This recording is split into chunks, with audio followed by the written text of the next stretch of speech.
I'll be totally honest with you guys. I don't think some of you are ready for what I'm about to show you. If you stick around, I'm going to give you the key to unlock this ball of lies. And it all starts with the pole star, Polaris, the North Star. I'm going to give you guys the key that helped to open it up for me, but I'm going to present it to you in a way that I never had, that is going to leave you with no doubt that the Earth is not moving. I want to first point out how far Polaris is supposed to be from Earth. It is supposed to be 323 light years away. And if you don't know what a light year is, I put it right here for you. 1 light year equals 6 trillion miles. So 6 trillion times 323. And they tell us we can see light from that. So let's get into the meat and potatoes here, guys.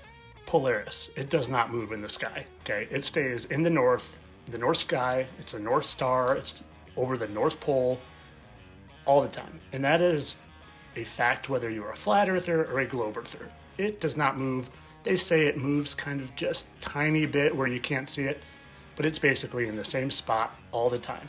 And the mainstream explanation for that is because it is aligned perfectly with the North Pole. And we are spinning this way, so it is aligned so perfect that you cannot see it spin. Which I could understand if you lived right there. So if you lived right there, I could understand that. But what if you live here and you can see it? What if you live anywhere around there? Well, let's look into that.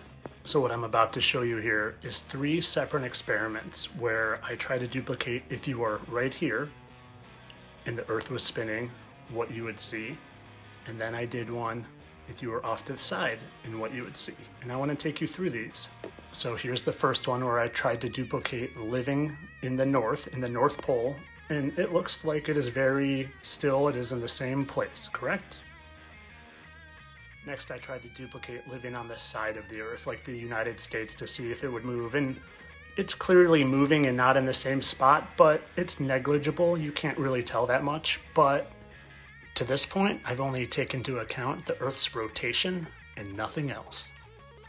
If you thought that this was how we move through our solar system, you'd be wrong. In reality, it looks a lot more like this. The Earth moving around the sun in a corkscrew shape, and the rest of the planets are doing the same. How is this possible? Well, for one, our entire solar system rotates around our Milky Way galaxy at an insane 220 kilometers per second. Not only that, our entire solar system plane is tilted forward about 60 degrees in reference to our galaxy's plane. And when you trace out all of that movement, you can see our planet spiraling through space in beautifully organized chaos. So let me break this down for you.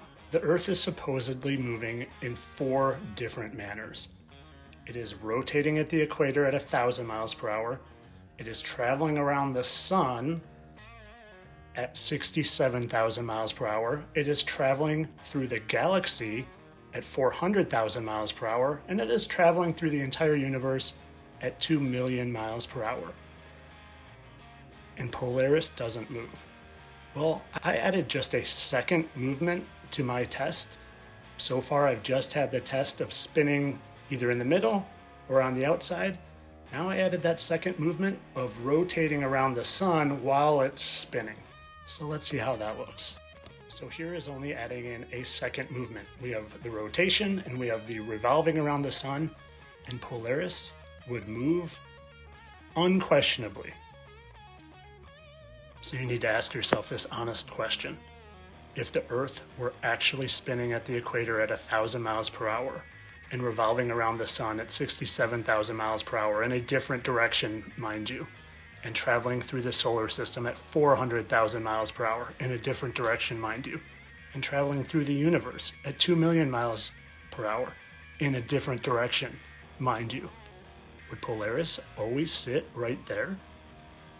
Or is it possible that the stars are revolving around us? Ask yourself, are you going to let yourself use that key now that you have it? Or are you going to throw it away?